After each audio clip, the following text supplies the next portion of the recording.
இந்த நடிகர் மகேந்திரன் பேசுனது கொஞ்சம் பெரிய விஷயமா நம்ம பேசிட்டு இருக்கோம்ல, அது டைம் வேஸ்டோன்னு எனக்கு தோணுது. ஏன்னா இந்த மாதிரி ஆளுங்கெல்லாம் அவங்க என்ன பேசுறாங்கன்னு தெரியாமலாம் பேசுறவங்க கிடையவே கிடையாது. அவங்க என்ன பேசுறாங்கன்னு அவங்களுக்கு நல்லாவே தெரியும். நம்மளை விட அவங்களுக்கு நல்லாவே தெரியும். தெரிஞ்சுதான் பேசுறாங்க. ஏன் தெரிஞ்சு பேசுறாங்கன்னா, நெகட்டிவ் ப்ரொமோஷன். இப்ப நம்ம பண்ணிட்டு இருக்கோம்ல, ஃப்ரீ ப்ரொமோஷன்.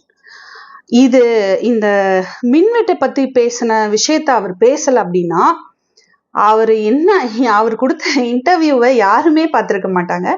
இன்ஃபேக்ட் அவர் என்ன சேனல்ல இன்டர்வியூ கொடுத்தாருன்னு கூட நமக்கு யாருக்குமே தெரியாது. ஆனா இந்த விஷயத்த பேசுனதுனால நம்ம இப்போ அவரை பத்தி எல்லாருமே பேசிட்டு இருக்கோம்ல. அவரை திட்டுறோமோ இல்ல விமர்சனம் பண்றோமோ ஏதோ ஒண்ணு பண்றோம்ல, அது அவருக்கு நெகட்டிவ் ப்ரமோஷன் தாங்க. அதை அவங்க பயன்படுத்திப்பாங்க. அதுக்காக தான் அவங்க இந்த மாதிரி எல்லாம் பேசி தெரியறது.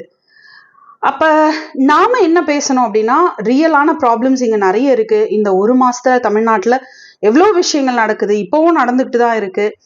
அந்த விஷயங்கள்லாம் நம்ம கண்டிப்பா பேசணும். அதுக்காக நம்ம நேரத்தையும் நம்மளோட ஆற்றலையும் நம்ம பயன்படுத்தணும். வேஸ்ட் பண்ணிட்டு இருக்கோம் நம்மளோட டைம் அண்ட் எனர்ஜியை இந்த மாதிரி பீப்புளை விமர்சனம் பண்றதுல நம்ம வேஸ்ட் பண்ணிட்டு இருக்கோம் தான் நான் சொல்வேன்.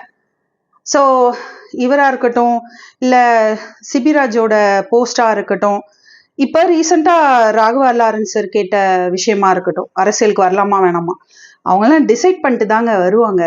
வந்துட்டு நம்ம கிட்ட ஒப்பீனியன் கேட்குறோம் அப்படின்ற பேருக்கு கேட்குறாங்க. ஸோ இதெல்லாம் நம்ம இந்த மாதிரியான விஷயங்களெல்லாம் ப்ரமோட் பண்ணும்போது, ஷேர் பண்ணும்போது, அதை பத்தி விமர்சனங்கள் வைக்கும்போது அவங்களுக்கான ப்ரொமோஷனை, ஃப்ரீ ப்ரொமோஷன் நம்ம கொடுக்குறோன்றத ஞாபகத்துல வச்சுக்கணும். அதையெல்லாம் அவாய்ட் பண்ணிட்டு நடக்கிற விஷயங்கள் நிறைய பேச வேண்டியது நம்ம இருக்கு. இப்ப ரீசெண்டா கடலூர் டிஸ்ட்ரிக்ட்ல போலி டாக்டர், அவர் யாருன்னா தாவேகா நிர்வாகி. அவர் ட்ரீட்மெண்ட் பார்த்து ஒரு இளைஞர் இறந்து போயிருக்காரு. இந்த மாதிரி தமிழ்நாட்டுல நடக்கிற நிறைய கிரைம்ஸ் இன்க்ரீஸ் ஆயிருக்கு. அந்த கிரைம்ஸ்லாம் கிரைம்ஸை பண்றதே கரண்ட்ல இருக்கிற ஆட்சியோட சப்போர்ட்டர்ஸ் அண்ட் நிர்வாகிகள் தான் அப்படின்ற நியூஸஸ் எல்லாம் நம்ம பார்க்குறோம். மின்வெட்டு பிரச்சனை பெரிய பிரச்சனையா இருக்கு. 12ஆம் தேதி திறந்திருக்க வேண்டிய டேம் திறக்கப்படலை, மேட்டூர் டேம் திறக்கப்படலை. மேகதாதுல நாங்க அணை கட்டுறோம்னு சொல்லிட்டாங்க. இது எல்லாத்தையும் மறந்துட்டு நாம இந்த மாதிரி சின்ன விஷயங்கள், சில்லறத்தனமான விஷயங்கள், இவங்க ப்ரமோஷனுக்காக பேசுற விஷயங்களை நம்ம பேசுறதை விட்டுட்டு நிறைய முக்கியமான விஷயங்களை நம்ம பேச வேண்டியது இருக்கு. அதுக்காக நம்ம டைமை நம்ம ஸ்பெண்ட் பண்ணுவோம்.